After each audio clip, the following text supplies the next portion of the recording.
మన లైఫ్లో జరిగిన ఏదైనా ఒక ఇన్సిడెంట్ కానీ, ఒక ఇన్సల్ట్ కానీ, ఒక బ్యాడ్ ఇన్సిడెంట్ కానీ, ఇట్లాంటివి కూడా మన పర్పస్ని డ్రైవ్ చేస్తూ ఉంటాయి.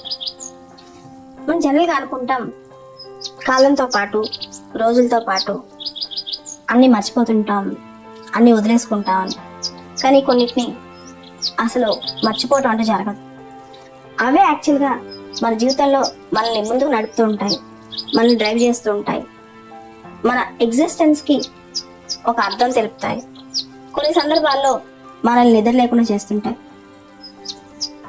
ఏ మనిషి లైఫ్లో అయినా ముఖ్యంగా ఏదైనా ఛాలెంజ్ ఉన్నప్పుడు, ఏదైనా వల్నరబిలిటీ ఉన్నప్పుడు, ఏదైనా టఫ్నెస్ ఉన్నప్పుడు, ఏదైనా లేని లోటు ఉన్నప్పుడు, ఆ మనిషికి జరిగిన ఇన్సల్ట్ కానీ, అవమానం కానీ, లేదా ఆ మనిషి పడిన కష్టాలు కానీ ఆ మనిషి మర్చిపోవడానికి జరగదు.